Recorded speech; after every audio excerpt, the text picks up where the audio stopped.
toda la presentación de la teoría sistémica, un aspecto fundamental de la teoría sistémica es la comunicación, porque al ser siempre es importante la comunicación, pero hacer el foco, al estar puesto el foco en lo relacional, la comunicación es un aspecto importantísimo del sistema porque hace al sistema y hace a los cambios que se puedan ir produciendo.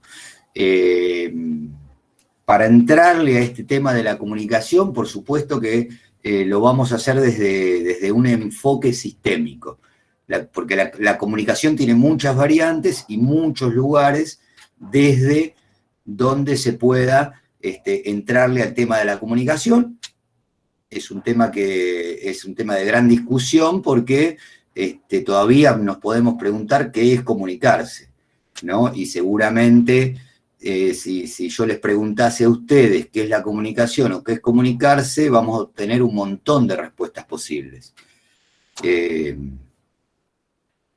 Para acotar un poquito nuestra mirada y teniendo en cuenta que estamos abordando la teoría de los sistemas y más precisamente sistemas familiares, vamos a darle un enfoque sistémico. Y para esto voy a tomar la teoría de la comunicación humana, que en principio tiene un máximo exponente, que es un tal Paul Watzlawick.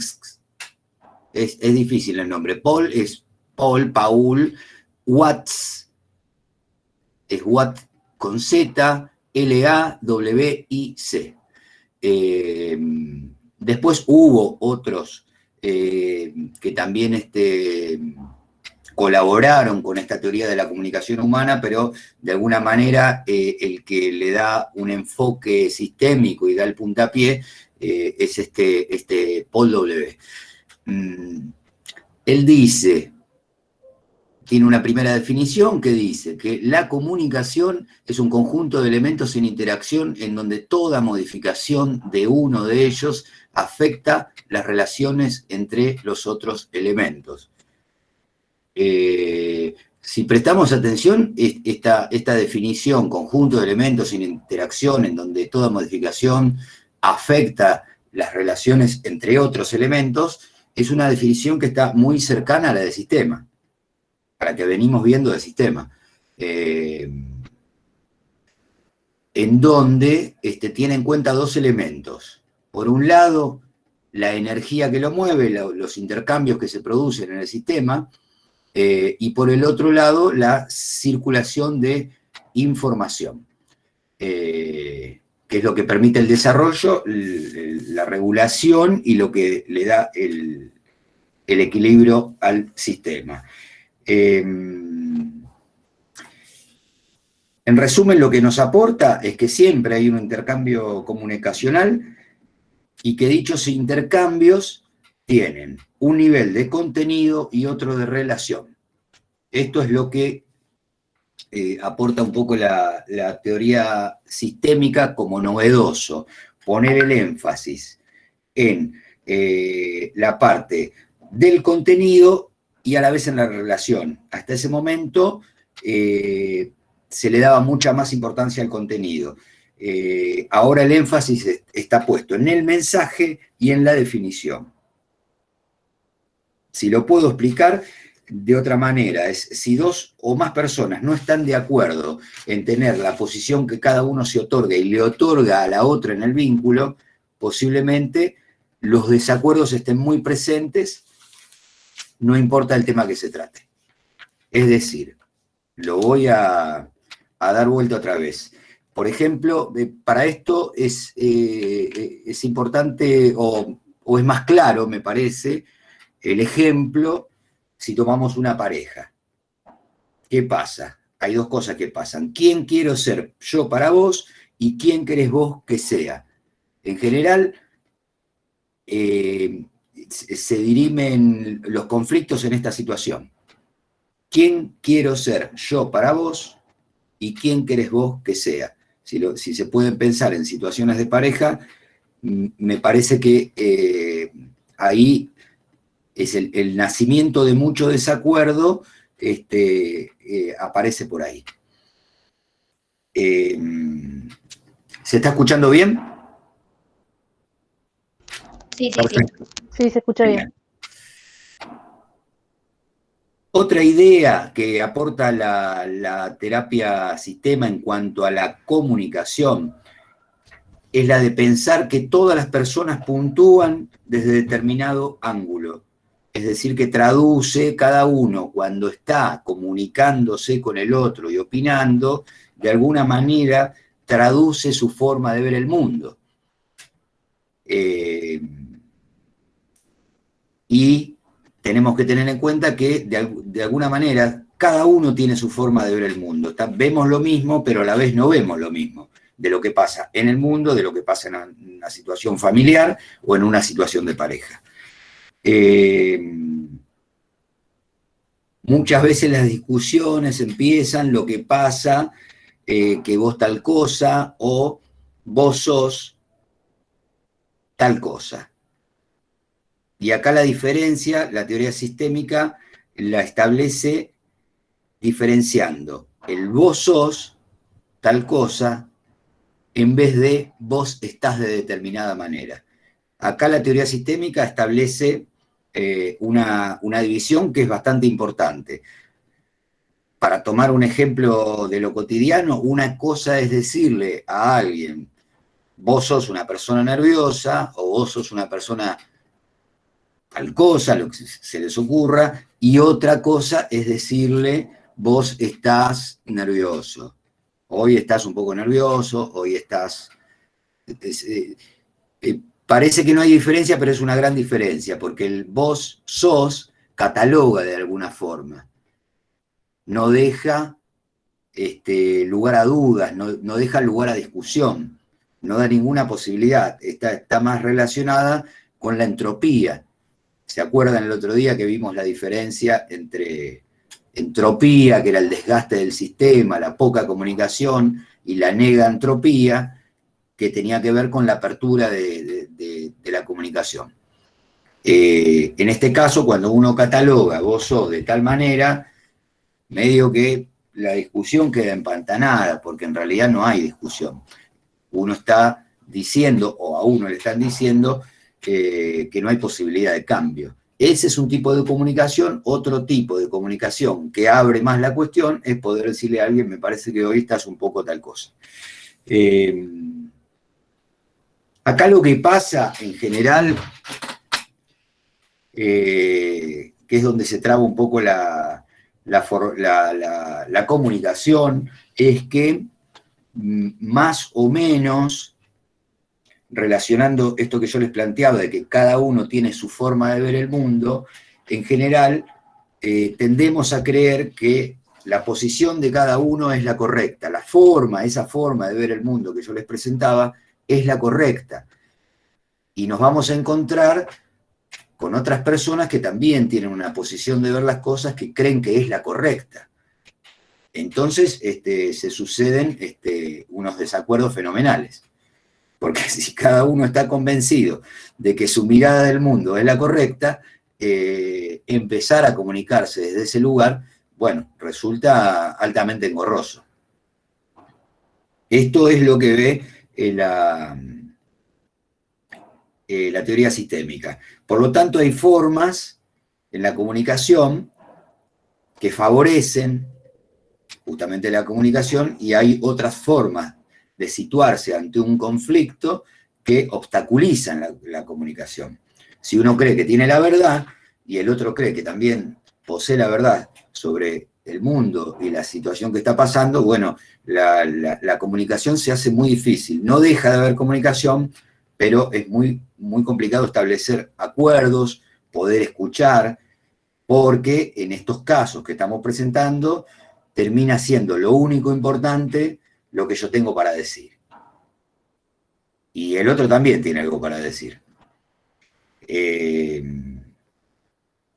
Más o menos va quedando, yo les pregunto cada tanto, va quedando claro qué es lo que plantea sobre la comunicación hay cortocircuito, dice María Santoro, claro, y sí, cortocircuito hay siempre. El tema es que dónde se sitúa el cortocircuito y qué pasa con eso. Pero ahora capaz que va a quedar un poco más claro porque me voy a referir a los 5 axiomas. Ahí me dijeron que hay ruido, no sé si hay ruido en la comunicación, en el tema general que nosotros estamos tratando, o hay un ruido acá en la clase que también tiene que ver con la comunicación. Se entrecorta, profesor, lo que dice usted. Yo escucho todo bien, ¿eh? Acá se escucha Yo bien. lo escucho perfecto también. Bueno, Yo escucho como un marciano, que se hace tic, tac, tic, tac, todo así escucho. bueno. Sí, exacto, sí se escucha. Me han dicho muchas cosas halagadoras, Marciano. No lo había escuchado. No, profesor, usted no, que se escucha No, dijo como un yo- Roswell. Yo escucho como un marciano, bueno, está bien, está bien. No, igual está bien. No lo tomo a mal, ¿eh? Bien. Profe, ¿le puedo preguntar algo de lo que estaba hablando? Sí, por favor. Acá en el texto tenemos que dice que se comunica desde el lenguaje verbal hasta el lenguaje no verbal. Esto, el no verbal, ¿qué tiene que ver? ¿Con qué Ahora, tiene que ver en realidad?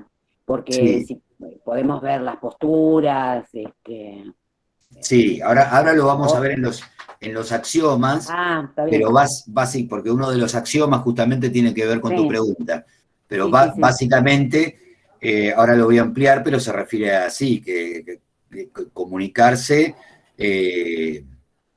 no solo tiene que ver con la palabra, con el contenido del mensaje, sino que a su vez el contenido del mensaje va a tener siempre una forma desde donde se lo dice, o un tono en el decir. Hay otras cosas, esto es lo que yo planteaba al principio, que primero la comunicación se tomaba tal como era escuchada, el contenido. Si yo digo que afuera llueve o que vos tal cosa, se tomaba eso. Lo que propone un poco la teoría sistémica es ampliar el mensaje, que no solo sea el contenido. Las formas en que uno dice de ciertas cosas. Y viste que hay un montón de formas en que alguien te puede decir algo, o en que vos podés emitir algo. Podés Los decir algo, gestos de la Con el cara. silencio. podés decir algo desde algo lindo, enojado.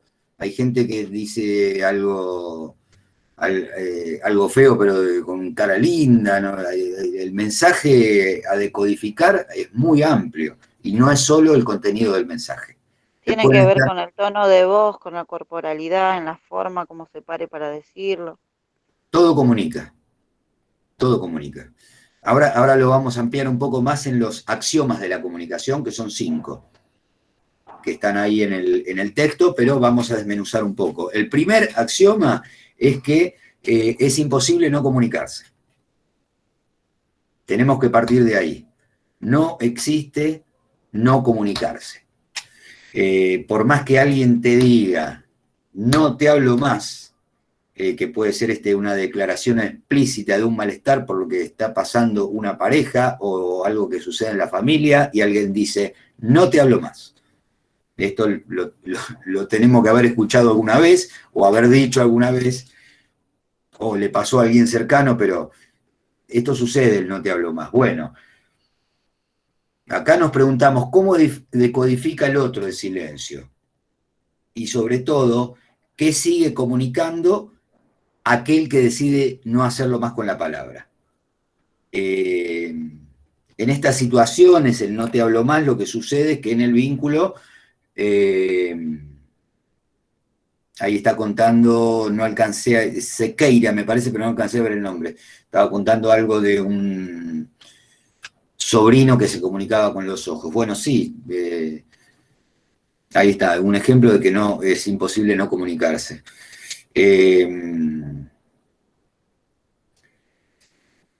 Estaba diciendo esto, que, por ejemplo, solemos escuchar personas que hablan de su esposo, esposa o de sus hijos, a veces construyendo una respuesta que no hubo. Esto se da en las situaciones en que se activa el no te hablo más. Cuando se activa el no te hablo más, uno empieza a decodificar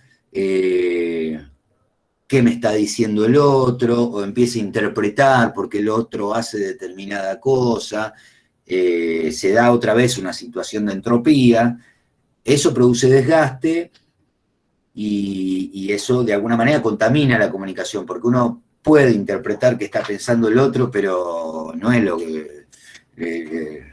lo deseable. Está bueno comunicarse y saber por el otro qué es lo que está pensando, porque si uno empieza a interpretar qué pensó el otro, bueno, eso va directo al desacuerdo, va directo a la crisis. Profe, discúlpame que sí. te interrumpa, hay compañeros que dicen que están queriendo entrar.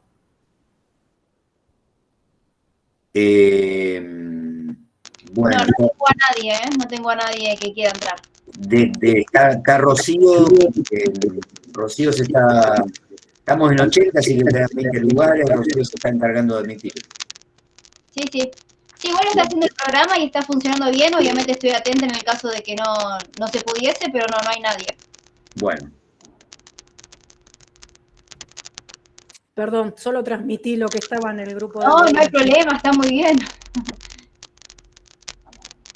Bien, sí, el último comentario que leí es que se puede grabar y malinterpretar. Sí, cuando se malinterpreta, cuando no hay diálogo, sigue habiendo comunicación, pero se suele malinterpretar lo que el otro está comunicando. El que te dice, o el que dice, no te hablo más, y cree que con eso no va a comunicar, bueno, no sucede de esa manera, porque toda actividad humana es comunicar. Lo que es posible es no emitir una conducta. Eso sí es posible, pero es imposible no comunicar porque incluso el silencio tiene valor de mensaje. Alguien que decide no hablarte más, o si vos decidís no hablarle más a alguien, eso tiene valor de mensaje. Estás comunicando algo con eso. Así que el primer axioma es ese. No es posible no comunicar. El segundo axioma dice, toda comunicación tiene un aspecto de contenido y un aspecto relacional, tales que el segundo califica el primero y es, por ende, una metacomunicación. Bien, acá se está refiriendo a lo que se dice y lo que se oculta. Y por otro lado, está diciendo que la comunicación no es solo contenido. Un poco lo que hablaba creo que Ana María me había preguntado. Ana María, ¿no? Sí, profe, Ana María. Perfecto. Esto lo que nos lleva a preguntar es dónde ponemos el foco de nuestra escucha y nuestra comprensión. Es decir, siempre que escuchamos el contenido de los mensajes, nos perdemos esa metacomunicación, que está relacionado con que en la familia siempre hay roles que son tomados o son atribuidos. Entonces, nos podemos preguntar quién los otorga y quién los asume, cómo se da el proceso de esta dinámica. Es decir, que el axioma 2 tiene que ver con lo que se dice y con lo que se oculta, es decir, lo que se dice no es solo contenido, lo que hablamos recién, y por otro lado, está íntimamente relacionado con roles que van cumpliendo los integrantes de una familia. Roles que son otorgados y a la vez asumidos. Entonces es una cuestión a ver, porque quién otorga un rol a quién y por qué, y quién lo asume y por qué. Ese es un aspecto también a trabajar en la comunicación. Vamos al axioma 3. El axioma 3 dice que la naturaleza de una relación depende de la puntuación de las secuencias de comunicación entre los comunicantes. Parece un trabalenguas. Ay, profe, ¿lo puede decir un poquito más despacio así puedo anotar? Perdón. Dale, yo lo digo rápido para después desmenuzarlo y analizarlo, porque está en el apunte. Dice, axioma 3, la naturaleza de una relación depende de la puntuación de las secuencias de comunicación entre los comunicantes. Acá vamos otra vez Perdón, profe, de vuelta a Ana María, qué pesada. Estoy como muy pesada, no hablo más. Pero acá en el texto nuestro no dice lo que usted está leyendo del tercero.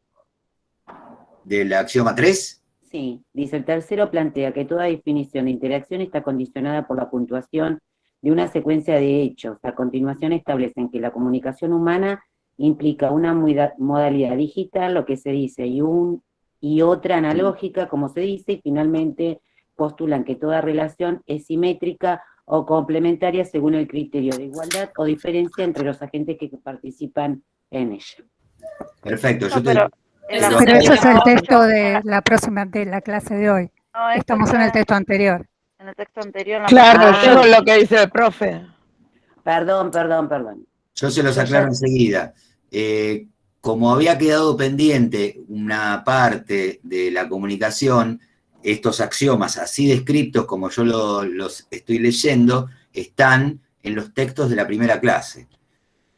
Lo que mandé, lo que envié para el segundo teórico es lo que recién leyó Ana María, que es un poco el resumen de los 5 todos juntos en 10 renglones. Perdón, yo ya fui una clase adelante, esto es lo que pasó. Claro, te adelantaste. De todas maneras, los axiomas son los mismos. O sea, los que están en el primer teórico y los que están resumidos en lo que vos leíste, se refiere a lo mismo. En este caso, a la puntuación de comunicación, que está más referida a cómo percibe cada uno lo que pasa y la búsqueda de razón. Cada uno lo percibe de una manera y además de percibirlo de determinada manera quiere tener razón. Lo que hablábamos un poco el otro día. Si ustedes cuando están trabajando y tienen que trabajar con una familia, se les presenta esta situación de que cada uno en lo que relata quiere tener razón, es lo que yo les planteaba el otro día. Si caen en la trampa, van a ocupar una posición más judicial que terapéutica, porque uno no le puede dar la razón a nadie. Una pregunta, profesor, buenas tardes. Sí. Cuando habla cuando uno escucha, ¿no? Porque pasa como un teléfono descompuesto. Sí. A veces pasa así, porque uno escucha varios. Claro. Ahí uno tendría que escuchar mejor a todos y después sacar una interrelación, ¿no? Una conclusión. Porque no se puede dar una opinión cuando no se sabe todo el contexto. Se puede dar alguna opinión, pero que no sea definitiva y, lo que yo digo, siempre escapar de dar o no la razón y de decir esto es bueno o esto es malo. Escapar de esos lugares donde como terapeutas van a quedar neutralizados. Si uno habla con un integrante de una familia y después habla con el otro, probablemente los dos quieran tener razón y tengan sobrados argumentos para demostrarte que tienen razón. Lo que como terapeutas ustedes tienen que hacer es escapar de ese lugar, porque es un lugar que tiene que ver más con un juez que con un terapeuta. Una forma de poder desarticular esto es preguntarle al otro, por ejemplo, si está hablando de un matrimonio, preguntarle al otro cómo percibe esto que está contando el otro. ¿Qué siente con eso? Como para ir desarticulando esta cuestión que tiene que ver con la verdad y con el monólogo y que puedan intercambiar y que puedan escucharse y que el otro escuche cómo se siente ante eso que está diciendo el otro. ¿Se entiende? Esto tiene que ver con lo circular. El otro día hablábamos de lo lineal y de lo circular. Que empiece a circular la palabra. Si la palabra la toma uno y después la toma otro, pero cuesta unir, es tomar, si el marido dijo tal cosa y lo dice con total seguridad, preguntarle a la esposa o al hijo cómo se siente con eso que está escuchando. Porque además hay otro que está como terapeuta, hay otro que está ya siendo parte de ese sistema. Pero también creo yo que en esas cosas hay un juego que se podría hacer, que está muy bueno, ¿no? Que es ponerse uno en el lugar del otro, ¿no? Que el otro, cuando está así, es verse como un reflejo, ¿no? Es como, yo lo vi en Como un intercambio de roles, decís. Exacto, como que vamos a decir intercambiar, o sea, él es el marido, pero en realidad es ella la esposa, como un rol así. Sí, eso yo lo he visto puesto en práctica. Es una forma de que cuando hay una comunicación que está muy, muy cerrada y cada uno se mantiene en su verdad, es uno de los juegos que puede ofrecer la terapia familiar. Si A y B no pueden comunicarse, entonces se les pide a uno que haga del otro y al otro que haga del otro y que empiecen a discutir desde ese lugar. Y se sacan buenas conclusiones, porque a veces uno se toma y ahí te das cuenta cómo nos hace mal a nosotros mismos, vernos cómo estamos, ¿no? En general, cuesta mucho ponerse en el lugar del otro, y este juego que propone justamente eso, a veces desanuda algunos conflictos, o a veces permite poder hablar desde otro lugar. Porque el conflicto no se va a anular, el conflicto que una pareja tiene o que una familia tiene, lo tiene. En la teoría sistémica no trata de anular el conflicto, sino que trata de poder verlo y de que el conflicto se mueva. Eso lo vamos a ver un poquito más adelante. Se trata de eso, no de anular el conflicto, sino de que el conflicto se mueva. En el axioma 4, así terminamos con esto de los axiomas, dice, es larguísimo lo que plantea este axioma, después si quieren de esta parte no tomen nota, lo tienen en el apunte, por ahí tomen nota un poco de lo que charlamos, pero dice que los seres humanos se comunican tanto digital como analógicamente. Y sigue, el lenguaje digital cuenta con una sintaxis lógica sumamente compleja y poderosa. Yo quiero hacer un paréntesis acá, porque para que se entienda, porque por ahí no entendemos, cuando estamos hablando de contenido digital, de lenguaje digital, se corresponde con la definición de la lengua. Aquello que dice el diccionario que tal palabra significa. Eso es lenguaje digital. Dolor significa tal cosa. Hay varias definiciones. Dolor puede ser, percepción sensorial, local y subjetiva, que puede ser más o menos intensa. Eso es el dolor. Ahora, después tenemos el contenido analógico, esto me lo habían preguntado hace un ratito, que es el no verbal. En este caso, por la última pregunta que leí, no está relacionado con la comunicación virtual. Si bien la comunicación virtual influye, esto no apunta a la comunicación virtual, apunta más, tiene palabras que llevan a pensar en eso, analógico, digital, pero no. Lo digital es lo que significa la palabra, lo analógico es lo no verbal. Es decir, que el axioma 4, si lo quieren anotar resumido, es lo que se dice y cómo se lo dice. Si entienden esta parte, entendieron todo. Lo que se dice y cómo se lo dice. Lo que hablamos hace un rato. Profe, por ejemplo, lo analógico también puede ser más allá de lo que se expresa, o sea, lo que es no verbal, puede ser cuando uno dice, no sé, algo con sarcasmo, por ejemplo. Eso también sería algo analógico, que no está diciendo literal lo que está diciendo, sino dando a entender algo. Completamente. Es un muy buen ejemplo. Exactamente. ¿Como el chiste fallido, eso? ¿Sería? No, eso sería otra cosa, aunque hay algo ahí. No, pero hay algo de analógico ahí. De alguna manera, sí, irrumpe el inconsciente y hay algo de esto, no es que lo descarto por completo. No estamos hablando de un fallido propiamente dicho, pero hay algo de esto porque ahí irrumpe el inconsciente para agregarle algo a lo que se dice. Vos decís algo, pero la presencia de un fallido acá vendría a decir cómo se lo dice.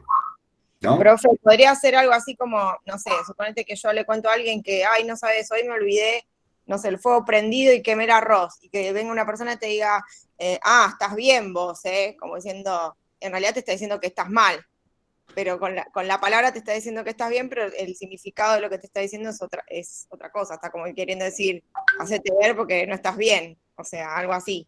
Exactamente, sí. Es un ejemplo que está bien, es un ejemplo amable, pero sí. En general, sí, es así, es así. Es así, tiene que ver con la intencionalidad.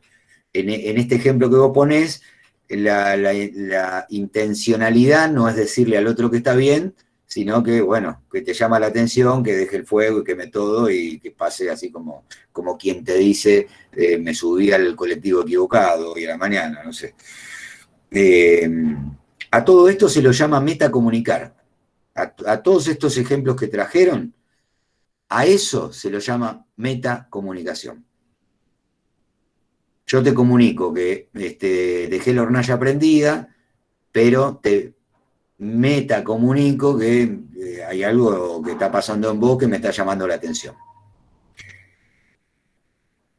Esto lo van a ver mucho, tanto en esta teoría sistémica como en muchos lados, cuando se hable de metacomunicar o de metacomunicación, tiene que ver con esto, con el lenguaje o con el contenido que viene medio como de costado, medio subyacente a lo que se quiere decir o al contenido más conocido.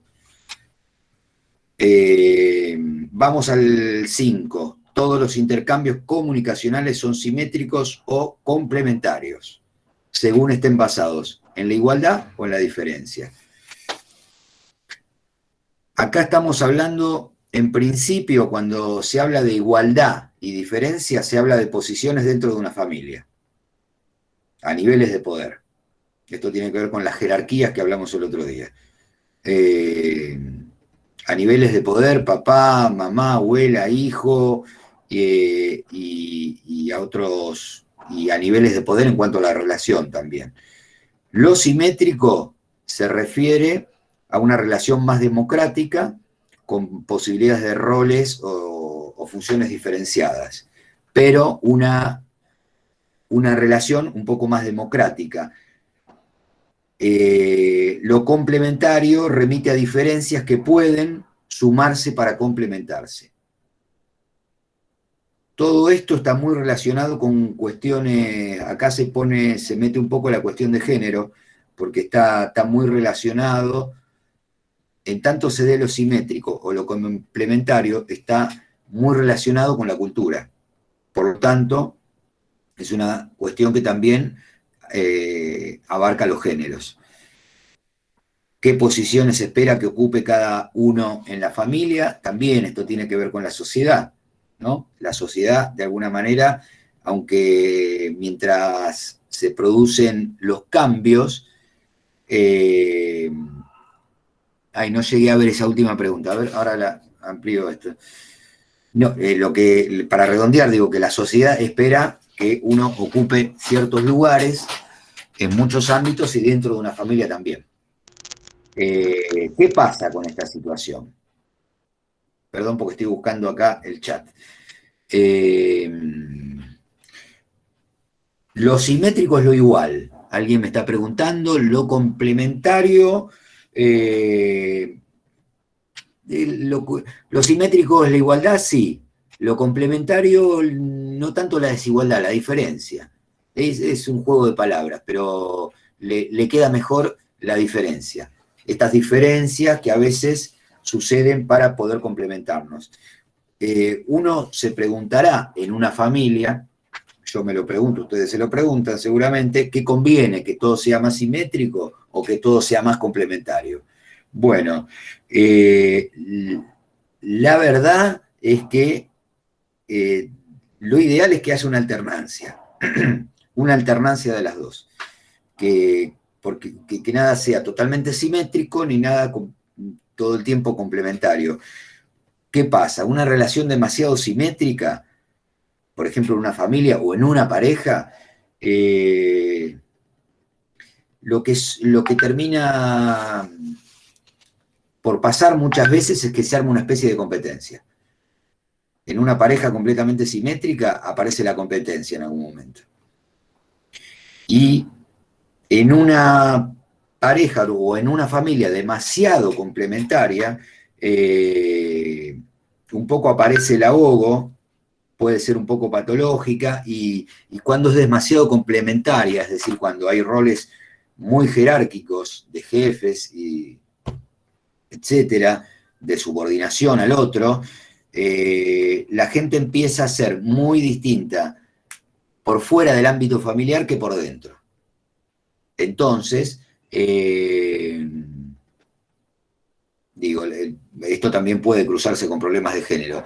Lo ideal es que haya una situación en que pueda haber una alternancia entre momentos de simetría, porque la familia lo necesita, y momentos de complementariedad, porque también hay roles diferenciados dentro de una familia que deben cumplirse.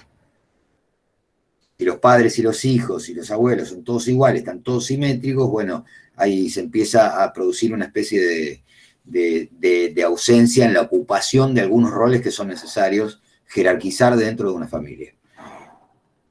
Así que la idea es eso, que haya por momentos estén una y la otra. Estos son los 5 axiomas, de lo más resumido posible. Tengan en cuenta que no son los 10 mandamientos, digo, no es que no se tocan, digo, son aproximaciones que se han hecho para acercarse un poco a la comprensión y a la naturaleza caótica que acompaña al ser humano durante su historia, nos dice el autor. Y que rompe además con los paradigmas positivistas que eran los anteriores. Es decir, con estos axiomas nos van a servir, según la familia con la que estemos trabajando y según la complicación de la familia, nos van a servir un poco para acercarnos a comprender qué es lo que está pasando. De todas maneras, el trabajo con los conflictos familiares y entendido desde la mirada sistémica es un trabajo que no es sencillo, porque un poco cada familia presenta una problemática diferente y necesita una solución diferente. No es que hay una fórmula. Al tratarse de sistemas, no hay una fórmula que sea para todos. Lo que nos puede servir para trabajar con una familia, tal vez no nos sirva para trabajar con otra. Entonces, acá está un poco el aprendizaje que pueda tener el terapeuta, que puedan tener ustedes. Cuanto más aprendizaje y cuanto más sepan y cuantas más herramientas mejor, pero hay otra parte que va a tener que ver con el olfato también. De saber en qué determinado momento sacar a relucir cierta herramienta. Cuestión que en general se los da la experiencia de intervención. Lo mejor que a uno le puede pasar es, por un lado, aprender, y por el otro lado, estar trabajando con el objeto de aprendizaje. Yo entiendo que por algunas cosas que me contaron, muchos ya están trabajando como acompañantes, así que eso les va a dar una experiencia importantísima para ir probando con la teoría a ver cómo funcionan las cosas. Vamos a pasar a los aportes. ¿Alguna pregunta que me quieran hacer? Porque dejamos un rato el tema de la comunicación. Perfecto. Sí, tenía una duda con la de asimetría en las parejas, no lo entendía, después lo entendí que eran parejas divorciadas, cuando se divorcian. No. Ese es un buen aspecto trajiste un buen ejemplo de la comunicación, ¿viste? Lo que cada uno entiende. Esto también es comunicación. De parejas divorciadas no hablamos. Hablamos de parejas en cualquier situación de pareja, divorciadas o no. Lo simétrico, digo, impacta de una manera, cuando, por eso yo, lo que aconsejaba o lo que aconseja la teoría sistémica es que haya un ir y venir de lo simétrico y de lo complementario. El ejemplo que puse es que en una pareja, cuando todo es demasiado simétrico, todo el tiempo simétrico, en general lo que aparece con el tiempo es algo del orden de la competencia en esa pareja. Eso fue el aporte que yo hice. Y hablando de aportes, vamos a hablar de los aportes de la terapia sistémica en los primeros tiempos. En el apunte hay varios puntos, yo no les voy a leer todos porque algunos tienen más importancia que otros, algunos resumen lo que venimos viendo, por ejemplo, pasar de la focalización en el individuo a la focalización en el sistema. Digo, estas son las cosas que, para entender la teoría sistémica, nos tienen que ir quedando claro, que se pasa de focalizar en el individuo, que es lo que hace una terapia psicoanalítica, a la focalización en el sistema, cómo funcionan los integrantes de esa familia, cómo se relacionan. Se pone el foco en eso. Es decir, que se pasa del contenido en sí a cómo interactúan. Y se piensa a la familia o a la pareja como un sistema para operar, en el cual intervenir. Desde ese punto de vista, se considera la estructura familiar como la resultante de circuitos interaccionales. Después, se focaliza en la comunicación humana, lo que veníamos hablando, se jerarquiza la influencia del contexto, dentro de qué lugar se da esta interacción. Se crean diferentes modelos de abordaje, lo que dije recién. Para cada situación tenemos que entender qué es lo que puede venir mejor. Desarrolla la modalidad de observar y observarse. Esto tiene que ver, ya lo vamos a ver más en profundidad, con lo que se llama en la teoría de sistémica la cibernética de primer y segundo orden. Pero eso lo voy a dejar para más adelante, pero tiene que ver con esta posibilidad que se da en una primera situación de observar, y la cibernética de segundo orden habla del terapeuta dentro de ese sistema, que este es el último punto en el que me voy a detener un poco. Otra cosa que cambia justamente es el terapeuta. ¿Cómo se interviene desde la teoría sistémica? Se corre un poco el lugar ese de experto del que interviene y tiene una actitud más activa.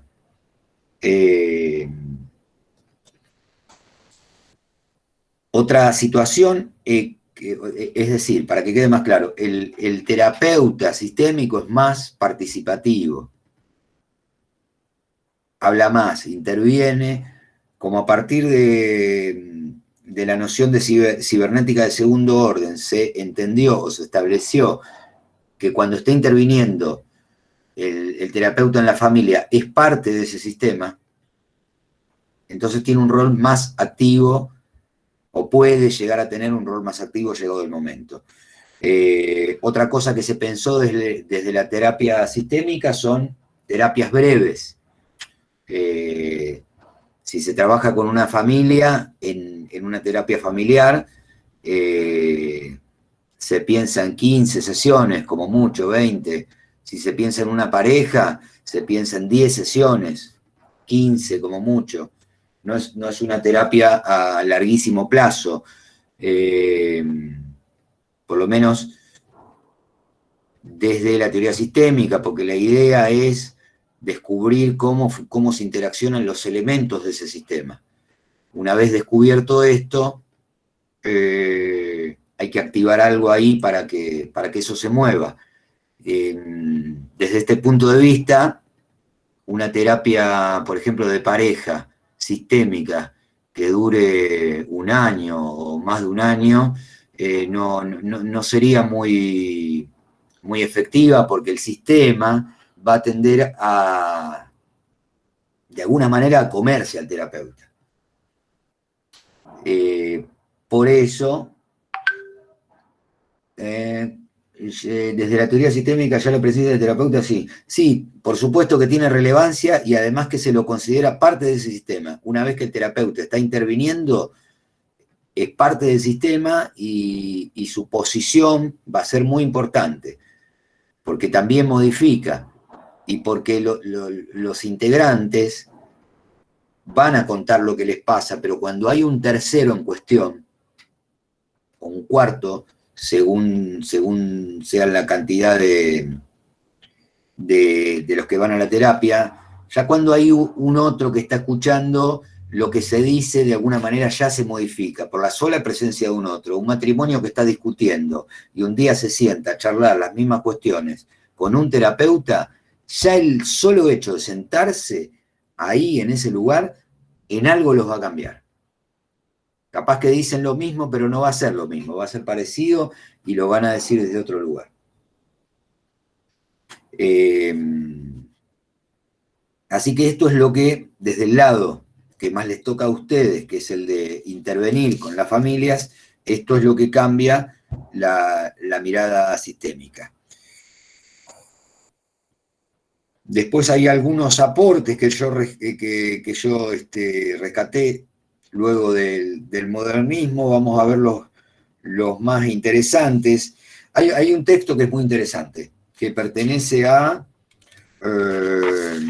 Gianfranco Cecchin, que fue de un centro de terapia de Milán. Esto voy a leer unos renglones y lo vamos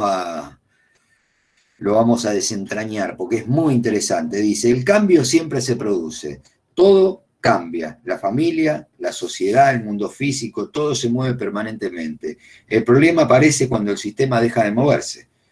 Es entonces cuando la gente viene a vernos. A menudo la gente tiene conductas repetitivas, repite patrones de comportamiento, y esto los hace sufrir porque no es natural, y nuestro trabajo es hacerlos moverse otra vez. Después el cambio viene solo. El cambio es consecuencia del movimiento. Yo no busco el cambio, busco que la gente no se quede quieta, que se mueva otra vez. El cambio lo produce la persona, no yo. Bueno, estos son 6 renglones, pero que son, hablan como del centro de la terapia sistémica. Lo primero es, el problema aparece cuando el sistema deja de moverse. Digo, una consulta va a venir, o un problema se va a presentar, o una crisis, cuando el sistema deja de moverse. Eso tiene que quedar clarísimo. Cuando en una familia todo se queda quieto y parece que están todos en el mismo lugar y no hay comunicación y hay desgaste, bueno, el sistema deja de moverse, hay un problema. Algo está pasando. Es cuando la gente decide hacer una consulta o no hace una consulta, pero se diga o no se diga, se detecta que hay un problema. Profesor, ¿le puedo hacer una consulta? Sí. Es como si hay un problema en una familia, continúan su vida normal, pero nadie habla del problema, ¿algo así sería? Eso tiene que ver con una reacción, claro. Hay familias que ante una situación de problemas deciden no hablarlo, deciden por ahí callarse con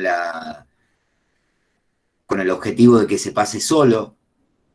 Viste que a veces uno dice, bueno, por ahí se pasa solo, pero cuando hay un problema particular y no se aborda, es como que cuando se te hace un callo, ¿viste? El problema está, y si no lo abordás y mirás para otra parte, el problema sigue estando, generalmente no se va mágicamente. Sí, yo veo esa situación, por eso le preguntaba.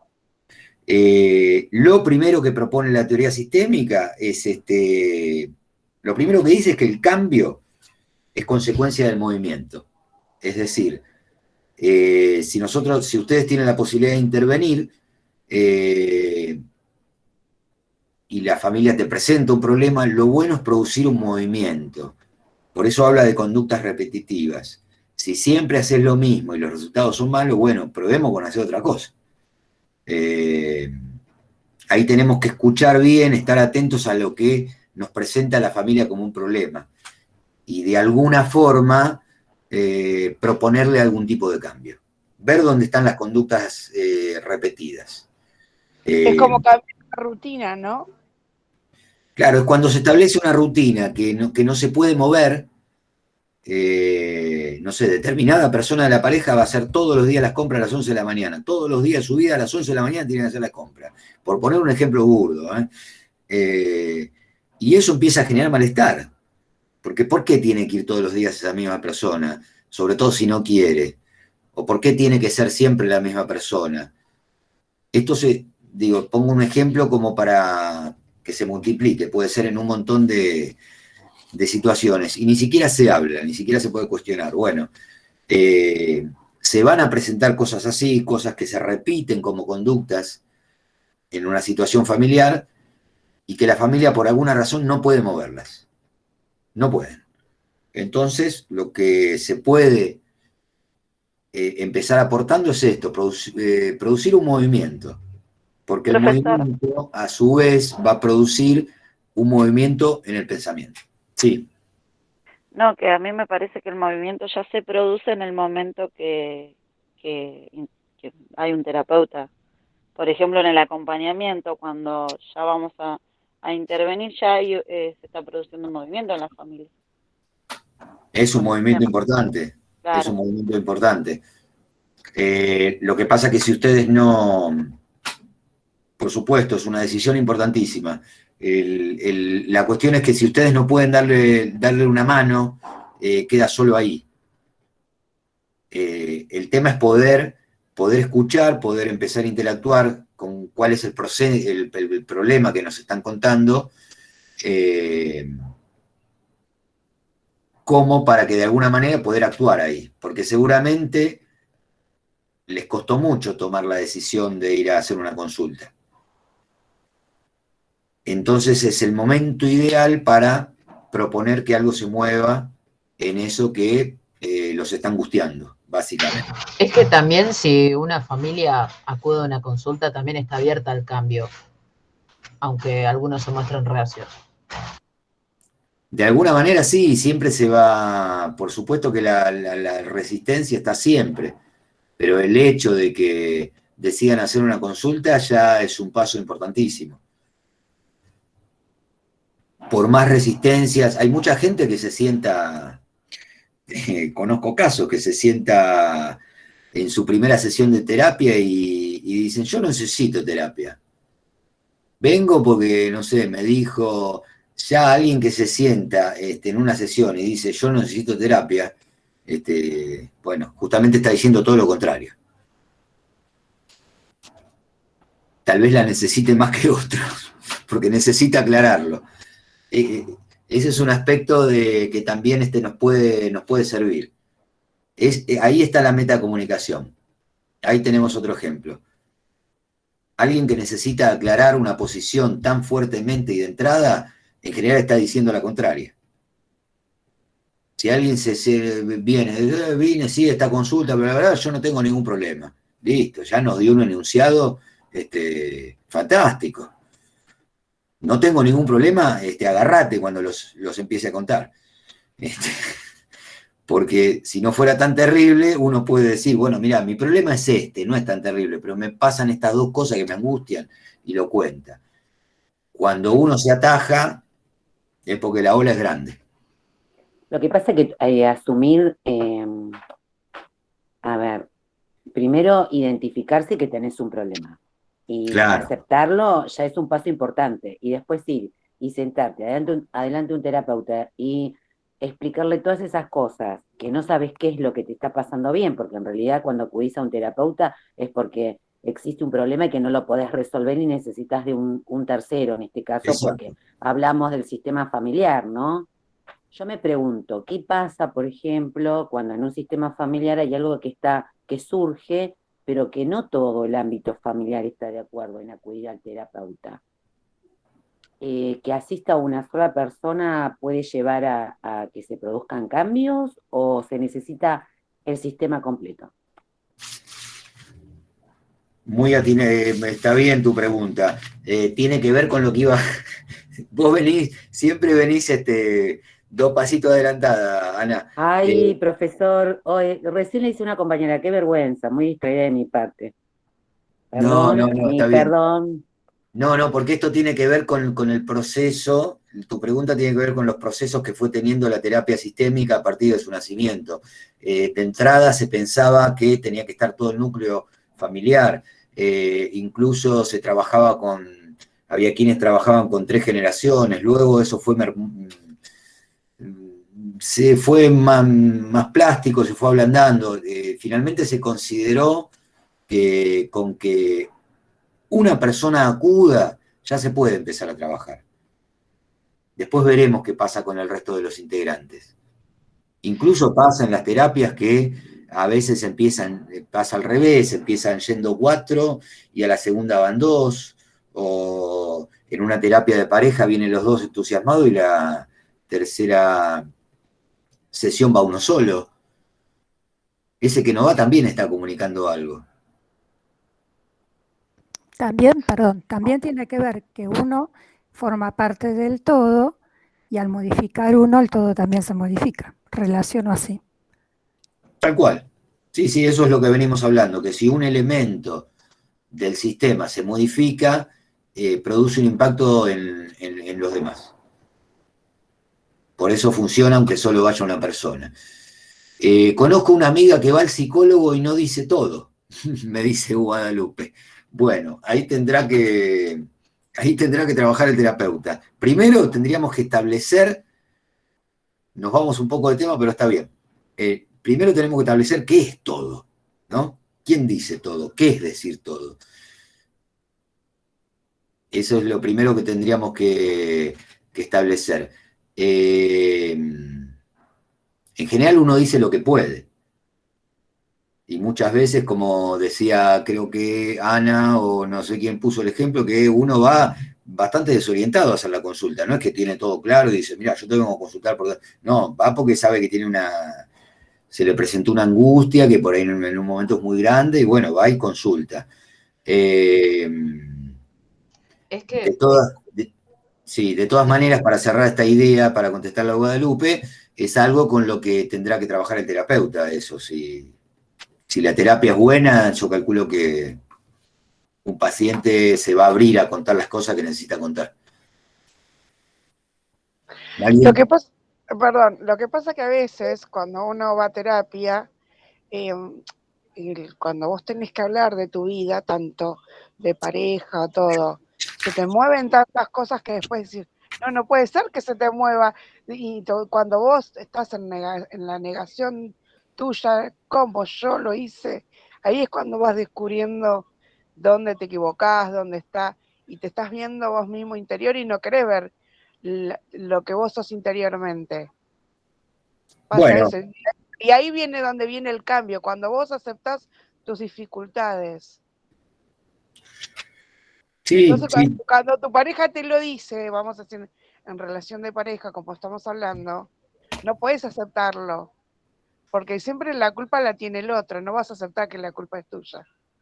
Y más en un hombre o en una mujer que son dependientes, que cada uno trabaja con un montón, que entra en la competencia y que entra en un montón de juegos, ¿no? Claro, totalmente. Dificultades tenemos todos, dificultades se nos van a presentar a todos, hay que ver cómo cada familia puede resolver esas dificultades y si puede seguir adelante con eso, porque la familia es algo que se va transformando. Lo que hablábamos el otro día de la equifinalidad, que se puede arrancar de un mismo lugar y después los objetivos van cambiando y la comunicación en la pareja va cambiando, sobre todo cuando si tienen hijos, ya no es la misma relación cuando llega el primer hijo y ya tampoco es la misma relación cuando llega el segundo hijo, y bueno, como que cada familia o cada pareja tiene que ir adaptándose a situaciones diferentes, que las puede ir sorteando o puede en algún momento caer en alguna crisis. También pasó, profe, que en esta cuarentena, por ejemplo, hubo muchos problemas en las familias por Sí. estar completamente juntos, 24 horas, Ujú. y muchos tuvieron que comenzar con terapias para poder sobrellevar este problema. No fue fácil la Sí, cuarentena. 2 sí. años que llevamos, bueno, no sé si algunos ya están haciendo su vida normal o no, pero hay muchos que todavía no han salido a trabajar, y se han roto familias. Porque Sí, se relacionaban de una forma y después en la cuarentena se dieron cuenta que en realidad no estaban funcionando como familia y bueno, y todo lo demás que ya sabemos que viene alternado con la cuarentena, con la pandemia en realidad. sí, la cuarentena tuvo un doble impacto. Por un lado generó problemas y por el otro lado desnudó problemas. Eso iba a decir, profe, Que ya estaban perdón, ¿no? presentes. Hay muchas cuestiones preexistentes, que lo que vino a hacer la pandemia es sacarlos a la luz, ¿no? Un poco también. Claro, sí, sí, sobre todo cuando fue la cuarentena más estricta, porque qué sé yo, hay familias que a veces, la verdad que se ven muy poco, o tienen una dinámica de relación que les sienta bien de otra manera, y al cambiar esta dinámica, capaz que había que estar todo el día juntos, bueno. Es que es esto de lo que estábamos hablando, cambia la rutina. Entonces es adaptarse a una rutina nueva, tener que verse las caras todo el tiempo, y llega al punto de que necesitas tu espacio. Porque Sí, en el caso, por ejemplo, no sé, de una pareja, cada uno tiene su laburo, cada uno tiene su espacio, y después llega a la casa para compartir algo. Cada uno tiene su espacio en donde puede estar solo un rato y extrañar al otro. En este caso, están todo el tiempo juntos y no se da ese espacio y llega a ser agobiante. es muy difícil llegar a un acuerdo en esos casos, porque cada cual tiende a refugiarse en lo que le pasa a cada uno, y bueno, lo que hablábamos un poco al principio, ponerse en un lugar de mucha verdad, y ahí empiezan a chocar como autitos chocadores. Sí, en otras familias se dio todo lo contrario, profesor. Por ahí Sí, por ahí se reencontró esa familia después también. de mucho tiempo y fue una cosa más amena y mejor porque pudieron reconstruir eso que estaba como ahí dando vueltas, que los desequilibraba un poco.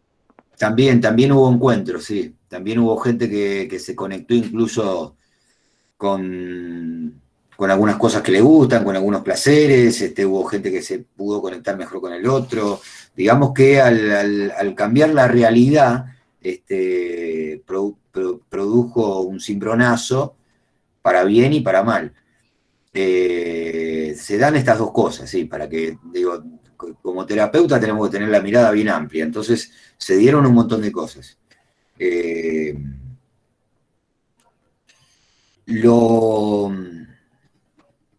Claro, sí, sí, tal cual. El último mensaje ayudó a afianzar lazos, sí, sin ninguna duda. Ayudó a afianzar lazos, ayudó a romperlos, ayudó a que haya movimiento. Y lo que venimos hablando justamente acá es que el movimiento produce cosas.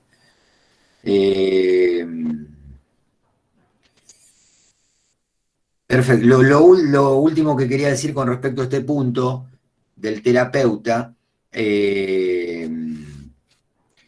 dice, el terapeuta es experto en formular preguntas desde una posición de desconocimiento en lugar de hacerlo a partir de un método o de aquellas preguntas que requieren respuestas específicas. ¿Qué quiere decir con esto? Que cuando ustedes estén abordando una situación familiar, sea una terapia o un acompañamiento en la que pregunten cosas, siempre conviene preguntar desde el no saber. Con esto habla de una posición de desconocimiento. Preguntar desde eso, eso sí, anótenselo. Preguntar desde el no saber. ¿Qué quiere decir preguntar desde el no saber? No dar por supuesto ninguna respuesta, porque en general uno tiende a elaborar teorías. Este le pasa tal cosa, al otro le pasa tal cosa, es así porque sucede determinada situación. Cuando uno está abordando una situación familiar o está interviniendo y quiere preguntar desde el no saber, no anticiparse a la respuesta, porque de alguna manera anticiparse a la respuesta achica mucho el margen, porque uno ya tiene codificado 2 o 3 cosas que pueden llegar a decirnos, y además reduce la escucha. Siempre conviene preguntar desde el no saber. Eso llévenlo como método de intervención para en todos los lugares donde intervengan. Cuando arranca una terapia o cuando están, les resulta curioso, pregunten desde el no saber para ver cómo se maneja el otro.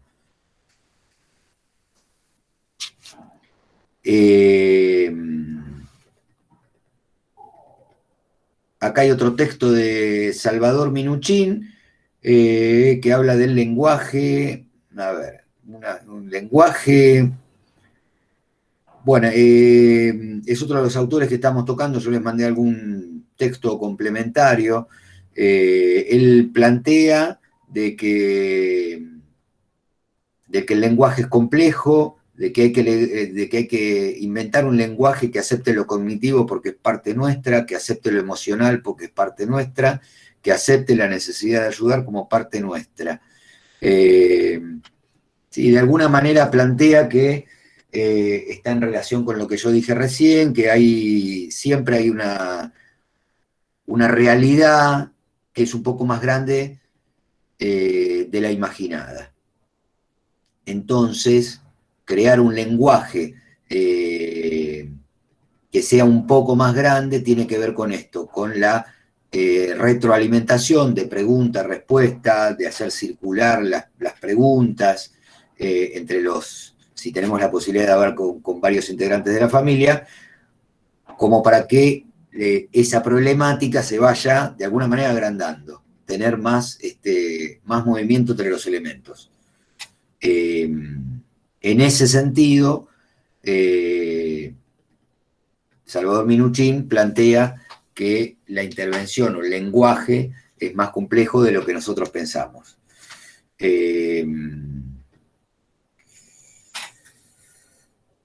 Después plantea que un sistema interaccional relevante para cualquier problema en estudio está determinado en el lenguaje, no en la estructura social o en el rol. No es lo que pasa, sino lo que creemos que pasa. Y hay otro texto más abajo de Gianfranco Sechín que dice, un elemento es la curiosidad. Estamos hablando, para enmarcarlo, en cómo abordar una situación cuando tenemos que hablar con una familia. Un elemento es la curiosidad. Otra es disminuir el nivel de culpa. Y el otro es la pregunta circular. Esto es lo que yo planteé en algún momento anterior de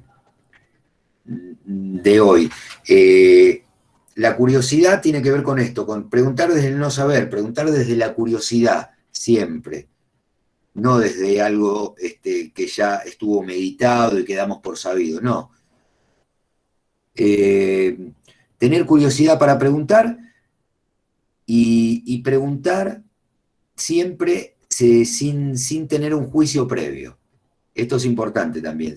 Uno, cuando en general tendemos a tener juicios sobre las cosas, esto está bien, esto está mal, esto está bien, esto está mal. Cuando uno interviene en una familia, cuanto más pueda dejar de lado ese tipo de prejuicios, es mucho mejor. Porque eso le da lugar a la curiosidad. Preguntar desde la curiosidad para que el otro se pueda explayar tranquilamente, sin que tenga miedo a ser enjuiciado. Y por el otro lado, tratar de que la pregunta sea circular, de que si se instala demasiado en uno de los integrantes de las respuestas, tratar de hacerla circular, dar la vuelta, preguntar lo mismo de otro lugar, esto que que yo les sugería al principio, si alguien está diciendo algo muy duro sobre algún integrante, preguntarle al otro integrante, darle inmediatamente el lugar y preguntarle cómo se siente con respecto a eso que está escuchando.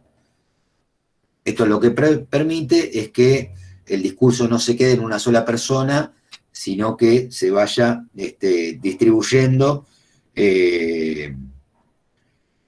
entre los elementos del sistema, y además las preguntas circulares, lo que tienen las preguntas circulares es que los integrantes pueden ver, de alguna manera van a poder ver de qué manera se están relacionando. No sé si se entiende. Al hacer la pregunta circular y trasladarla de uno al otro, de preguntarle cómo te sentís con respecto a esto que estás escuchando, esto abre alguna posibilidad de que ellos puedan ver cómo están interactuando. Estoy leyendo ahí bien. Bien, bueno, Guadalupe hace una confesión acá importante. En mi caso se terminó el sexo, estamos todos amontonados en casa. Bueno, es un emergente del problema. Los problemas emergen por algún lado. No es como un bote cuando uno lo deja de usar mucho tiempo y después lo quiere usar, de repente se comprueba que tiene agujeritos a veces por varios lados. No diagnosticar, relacionarse desde la simetría, crear, Guadalupe se está riendo. Bueno, ¿ves? Es un buen aspecto ese. Poder, en principio, aflojar, poder reírse un poco de los problemas que uno tiene, porque problemas tenemos todos. Crear ese saber con el acompañado. Bien. Sí, es un poco de lo que venimos hablando. Otro texto dice, da curiosidad saber cómo funciona la gente. No buscar qué está bien y qué está mal, sino ver cómo es. Ahí está. Esto es lo que veníamos hablando.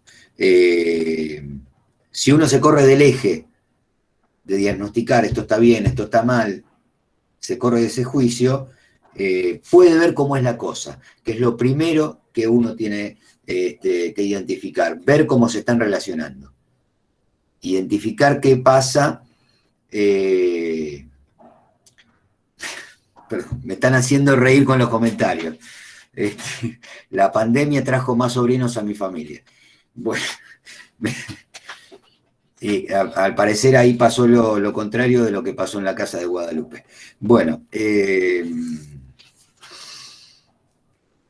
estaba poniendo el foco en esto. Esto de quitar, esto de apelar a la curiosidad, esta palabrita, guárdensela. No buscar lo que está bien y lo que está mal nos permite ver la situación tal como está, que es lo primero que necesitamos cuando vamos a intervenir con una familia. Tenemos que tener un marco o un mapa de la situación. ¿Qué es lo que está pasando acá? ¿Qué cosa los está haciendo angustiar? ¿Dónde se está obstaculizando la comunicación, el vínculo? ¿Qué manera en la que se están relacionando los está tirando para abajo? Está desgastando el sistema. Entonces, para poder sacar una primera mirada sobre esta situación, tenemos que apelar a la curiosidad y dejar de lado imperativos como esto está bien, esto está mal. En principio, nada está bien y nada está mal, es lo que pasa. Acá dice, entonces, uno es sistémico si respeta los sistemas. Por el contrario, si quiere cambiarlos, no los respeta. Piensa que deberían ser diferentes y además cree saber cuál es el sistema correcto. Otro aspecto, no hay sistema correcto. Ni se puede cambiar el sistema. Pueden cambiar de alguna manera la forma en cómo se relacionan los elementos dentro de ese sistema. No podemos pretender cambiar el sistema. Alguien nos presenta un problema familiar o una determinada familia y bueno, este es el sistema que se nos presenta. Ahora veamos qué podemos cambiar dentro de ese sistema. No le podemos decir, no, mirá, utilicen otro sistema que es el correcto. No existe el sistema correcto. Lo que plantea, dice, esto es imposible porque somos parte de los sistemas, no podemos inventar un sistema, solo puede hacerlo Dios si existe. Pensar que podemos controlar los sistemas es un error epistemológico. Lo único que podemos hacer es estar conscientes, observar, ser curiosos y tener respeto por cómo es el sistema. Respeto sistémico, lo llama Gianfranco Sechín. Vuelvo a reiterar esto porque es importante. Lo único que podemos hacer es estar conscientes, observar, ser curiosos y tener respeto por cómo es el sistema. Me parece que ese es un resumen que identifica cuáles son los aspectos básicos y fundamentales del trabajo que van a hacer ustedes cuando les toque intervenir o mientras estén interviniendo, como sé que varios están trabajando. Así que ese sería como la base para la intervención desde una terapia sistémica. ¿Estamos con tiempo todavía? Sí. Porque quería hablar un poquito sobre... ¿Están para seguir escuchando?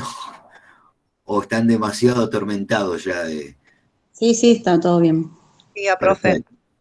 Vamos para adelante entonces. Quería hablar un poco de la terapia familiar, viendo un poco diferentes modelos y viendo un poco cómo surgió históricamente, cómo nació.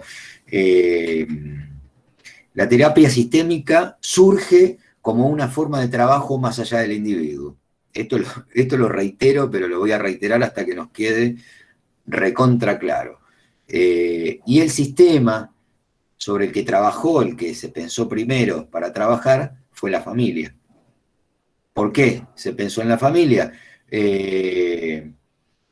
Por un lado, porque eran uno de los aspectos, o la familia era la que más consultaba, y por otro lado,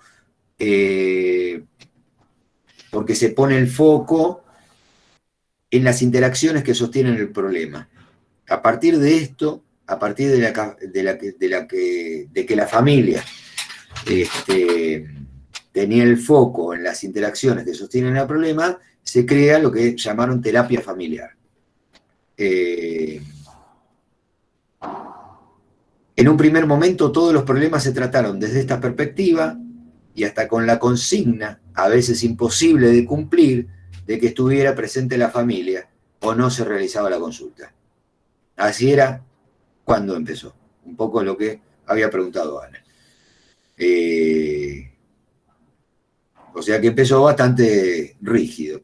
O estaba la familia o no se hacía la consulta. Bastante italiano, pero bueno. Después hubo un grupo de Palo Alto, lo van a escuchar mucho, de California, Estados Unidos, el Mental Research Institute, soy muy malo con el inglés, perdón, el MRI, que se llamó, que fue el que creó el primer modelo de terapia sistémica breve. Entonces, a partir de esto pudo trabajar tanto con un individuo, una pareja, una familia o parte de ella, parte de la familia o parte de la pareja. El grupo de Milán, que fue otro grupo destacado en terapia familiar y con grandes investigaciones, en un momento empieza trabajando con toda la familia, aunque luego ellos mismos lo van modificando. Incluso hubo un tal Mauricio Andolfi que trabajaba, esto que te explicaba antes, Ana, con 3 generaciones de entrevistas. Era un hombre muy estricto, aunque, según dicen, se fue ablandando con el correr del tiempo, pero separaba, entrevistaba abuelos, entrevistaba padres, madres y luego hijos, todos por separados y después los juntaba. Difícil de realizar, me imagino, ¿no? Porque todos tienen que estar dispuestos. Me imagino ahora una situación así sería bastante difícil, pero bueno, Me lo imagino el terapeuta yendo a buscar a cada uno. Claro, sí. No sé, sí, no me lo imagino, pero debe estar bueno como trabajo. Si vienen todos los abuelos y después vienen los padres, madre, vienen todos los hijos, sería un trabajo buenísimo, pero difícil, ¿no? De poder llevar a cabo. El citado modelo de Palo Alto, del MRI, tuvo, a mi entender, un aspecto genial, dice, y revolucionario, que fue poner el foco en las soluciones inventadas para resolver los problemas, entendiendo que la gente sufre porque intenta resolver los conflictos con recursos que en realidad los perpetúan.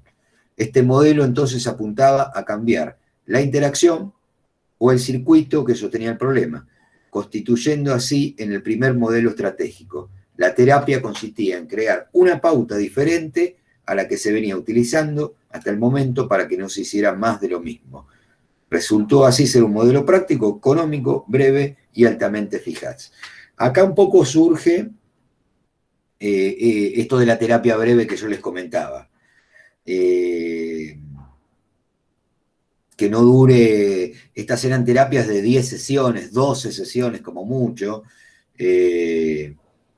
y una vez que el terapeuta escuchaba cuál era el conflicto, decidía tomar alguna decisión. Bueno, ahora vos no vas a hacer esto, ahora vos le vas a hablar de determinada manera, como que hacía casi como una pieza teatral de intervención para cambiar las cosas de alguna manera, y que las hicieran durante determinado tiempo, para que en principio no hicieran más de lo mismo. Porque según esta mirada, las familias o las parejas tienden a resolver los conflictos haciendo cosas que en realidad mantienen el conflicto, ¿no? Quieren cambiar, se quejan de cierta cuestión que los angustia, pero en realidad las acciones tienen que ver para sostener aquello que los angustia. Es un poco entreverado. Es medio pensar como que son masoquistas, profe. No llega a ser masoquista, porque el masoquista incluso puede experimentar goce con eso. Te diría que lo disfruta. Y de las personas que estamos hablando, en general, se angustian con esta situación, ¿no? El masoquista ya, además cuando hablamos de masoquista ya es algo patológico. Tampoco es que esté tan lejos esto, ¿eh? Bueno, pero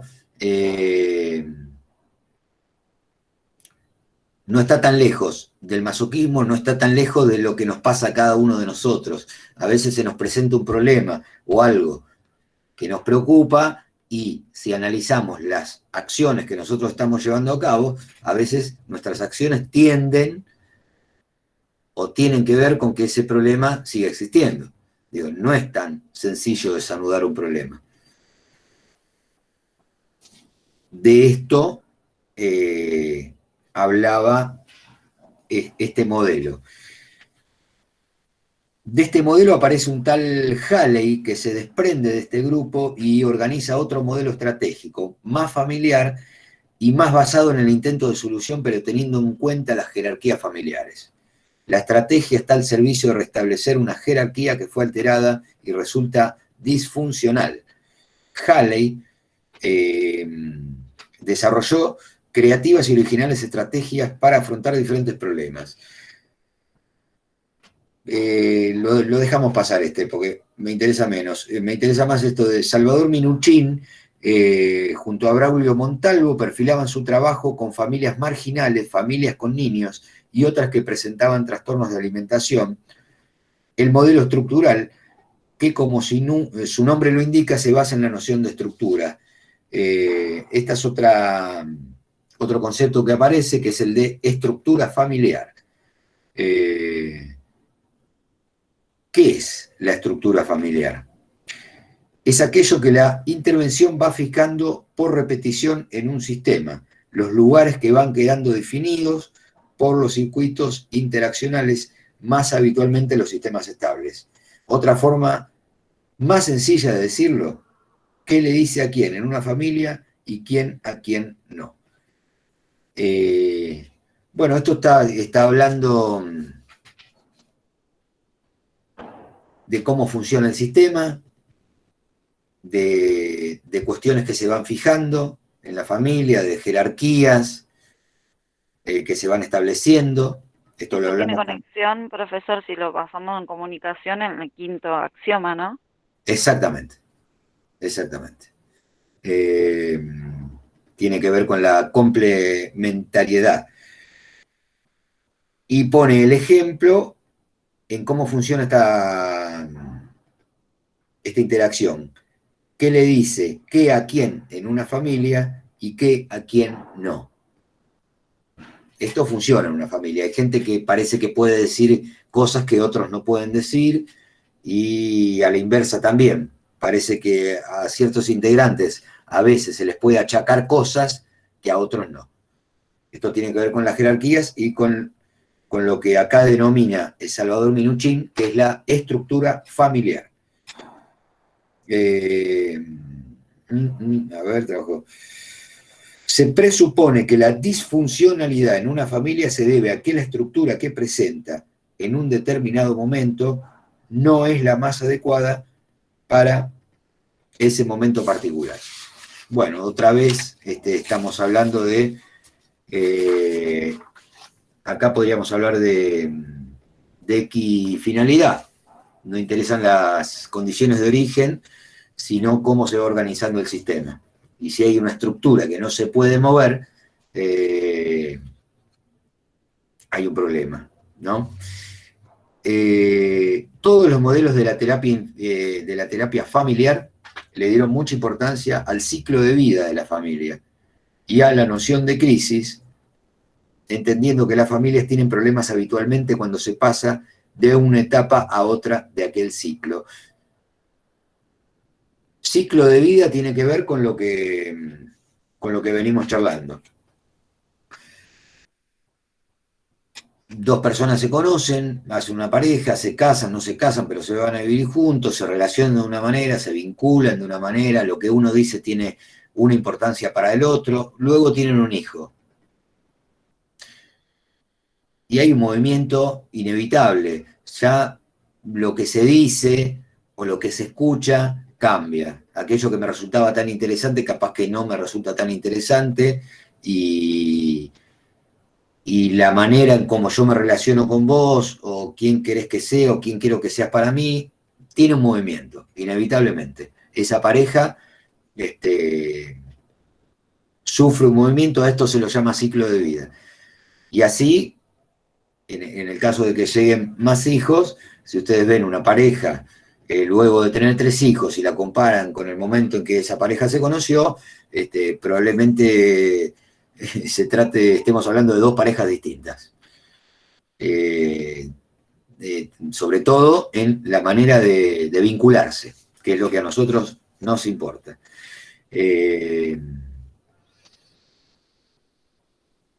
De todas maneras, también se plantea, cuando dice, entendiendo que las familias tienen problemas habitualmente cuando se pasa de una etapa a otra en aquel ciclo, también hay que tener en cuenta esto de que no existen casos iguales.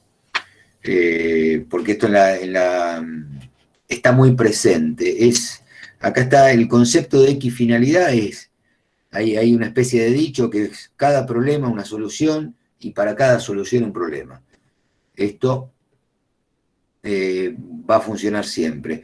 En la terapia de parejas, que se desprende en un momento de la terapia familiar, se trabaja más con la pareja.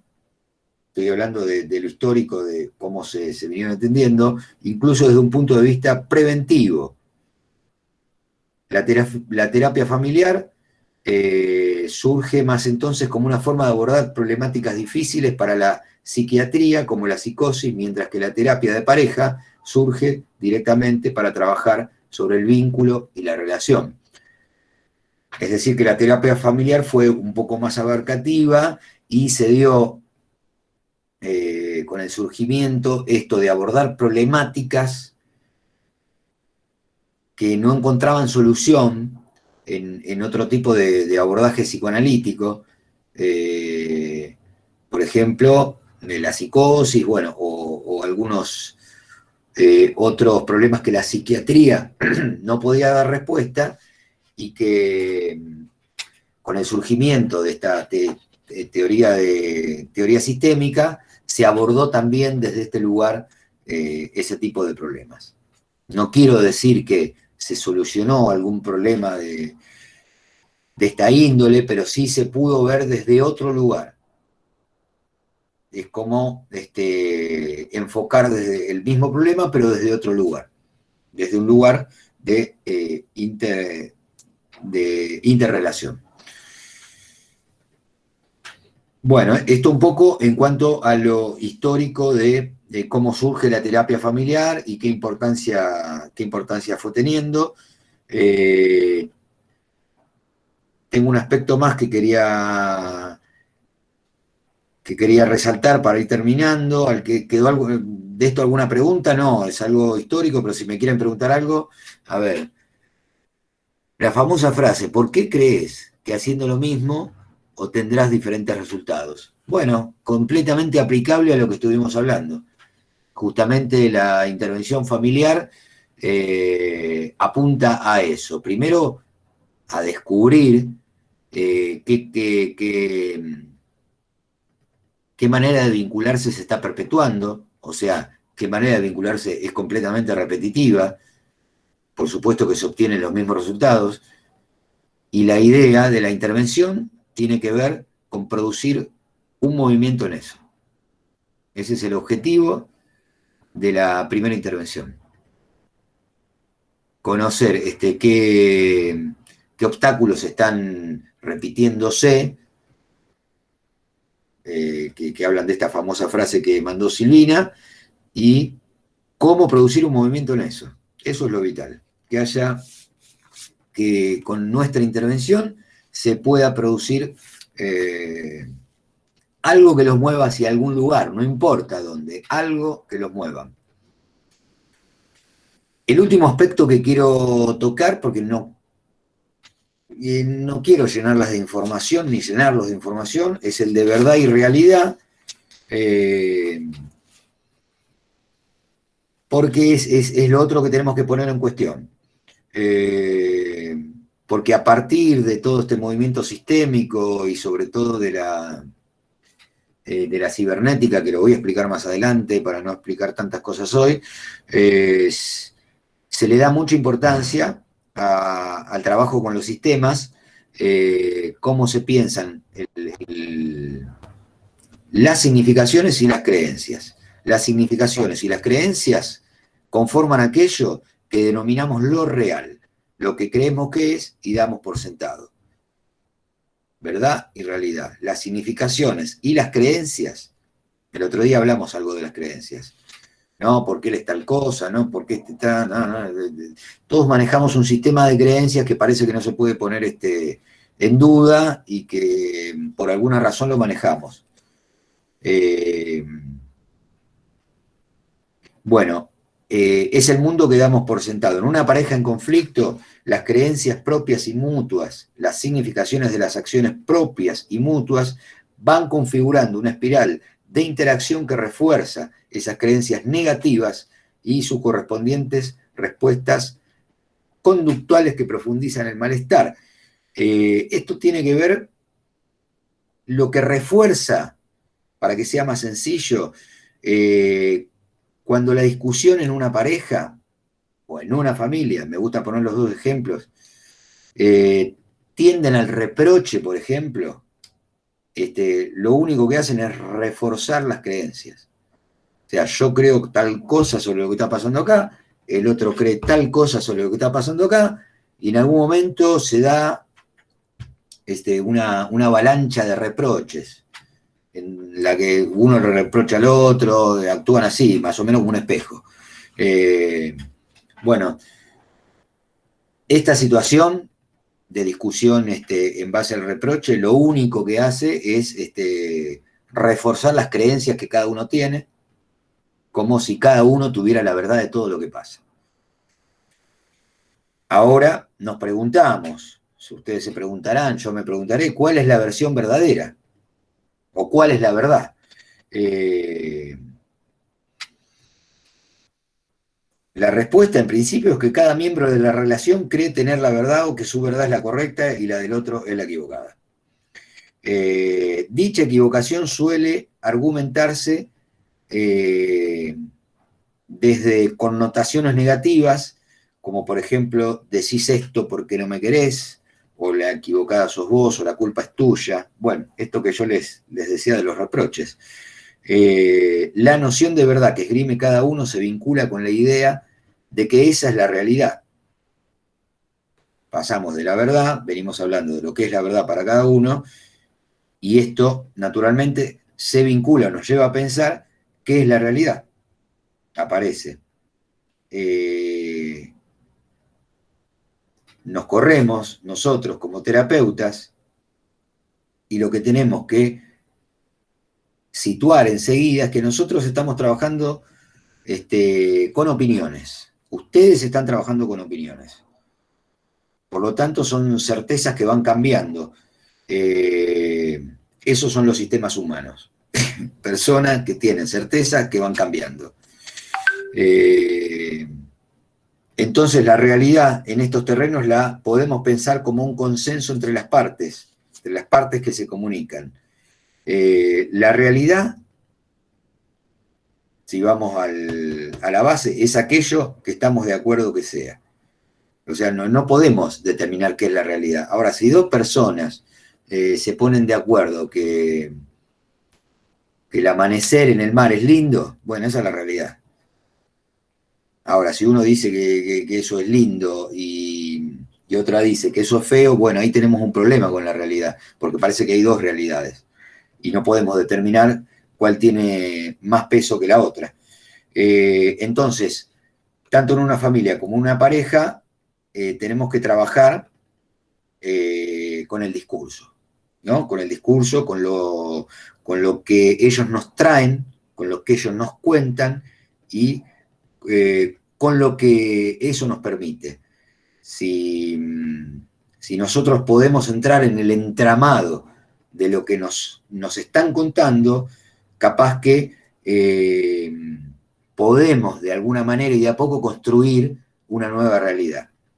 O cuestionar estas verdades tan absolutas.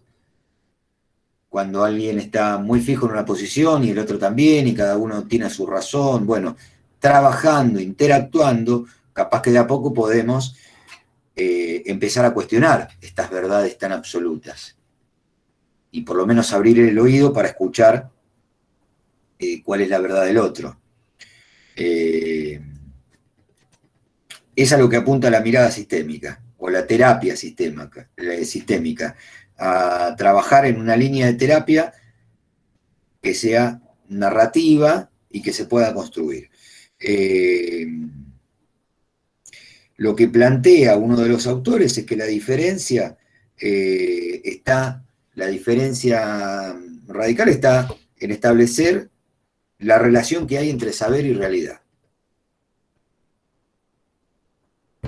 Y lo que viene a aportar es que nuestro conocimiento es útil si resiste al mundo de la experiencia. A ver, para no mezclar.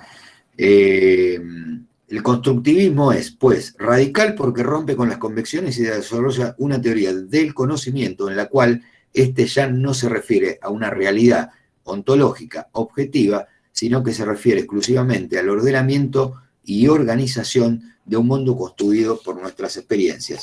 Lo que viene a sugerir es que esta noción de verdad y de realidad tiene que ser cotejada con la experiencia.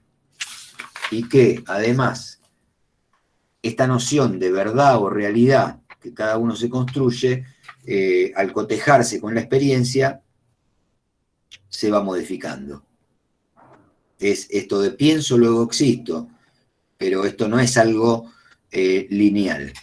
justamente es circular cuando es pienso, luego existo, luego pienso, después existo, luego pienso, existo. O sea, hay una circularidad entre estos dos conceptos que es lo que nos permite cambiar esa verdad y la realidad, y a esta cuestión circular se lo llama experiencia. Y además hay que tener en cuenta que muchas veces también las peleas se organizan o se organizan, ¿por qué no? Porque uno tiene una experiencia distinta a la experiencia que tiene el otro, y cada uno, de alguna manera, quiere hacer valer su experiencia, pero la experiencia que uno tiene no es la experiencia que tiene el otro. Y eso produce desacuerdos fenomenales. De todas maneras, siempre va a haber conflictos. La teoría sistémica no plantea, ni yo creo que no tenga que haber conflictos, porque de alguna manera los conflictos nos sirven para poder problematizar, y es bueno problematizar en el sentido de poder pensar y en el sentido de dejar de querer imponer una verdad al otro. Si la experiencia sirve para que uno pueda pensar sobre el conflicto y dejar de imponer una verdad y saber que hay otras verdades dando vuelta, bienvenido sea el conflicto. Espero que se haya entendido. Yo hasta hoy dejo abierto acá para si hay alguna pregunta.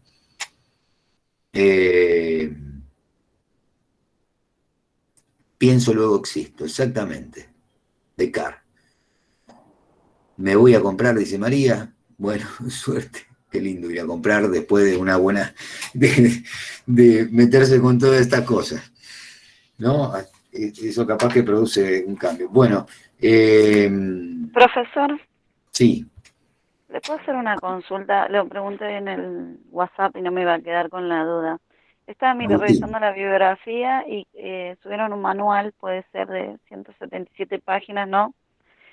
Yo porque como las voy imprimiendo, yo no sé si hay un capítulo puntual, porque todavía no lo abrí. Yo estoy viendo las fichas que ustedes subieron. Sí, es el de Minuchin, el optativo. Perfecto. Si es el de Minuchin, sí, no escuché, pero es el capítulo 1. Capítulo 1. De todas maneras, lectura complementaria. Sí, yo lo abrí y dije, bueno, capaz que hay un capítulo puntual que se puedan imprimir sin imprimir todo el manual, ¿no? Es el capítulo 1 que empieza en la página 19 y es la presentación de un caso de terapia familiar, como por si querían leer, siempre viene bien leer un caso de intervención de un terapeuta con un problema familiar. Profesor, yo tengo más que una duda, una recontraduda. No. Sí, yo porque lo que usted viene explicando, la verdad que lo entiendo, pero a mí me entró una duda muy grande, ¿no? Sí. Estela habla, ¿no? ¿Cómo? ¿Estela habla? Sí. Bien. Soy yo, ahí prendí la cámara.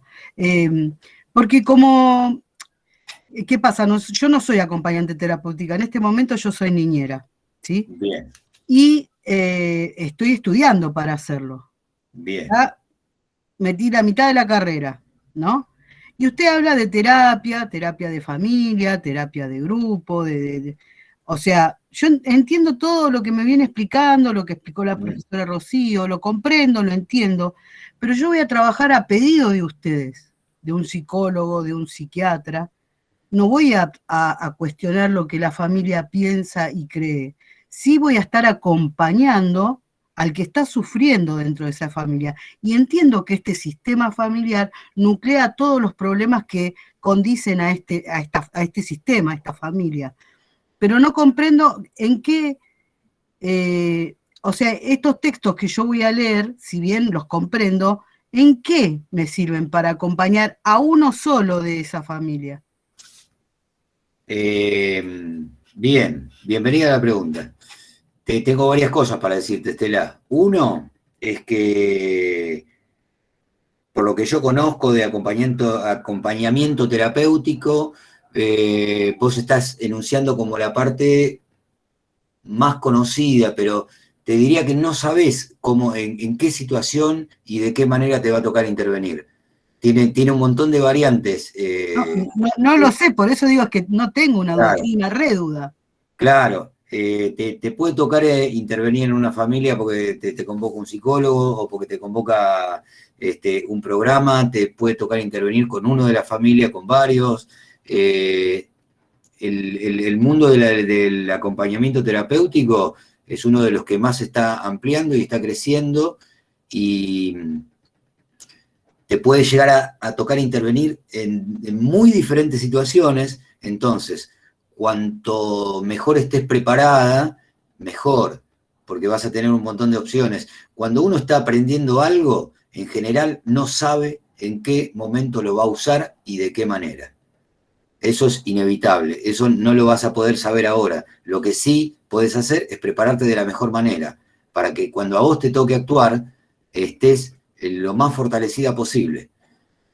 Ese es el punto número 1 que te quiero decir. Digo, la carrera está armada de una determinada forma en que todas las cosas que se ven dentro de esta carrera en el futuro te pueden llegar a servir. No sabemos cuál es más o menos, pero cuanto más conocimiento vos tengas del tema, más fortalecida vas a estar.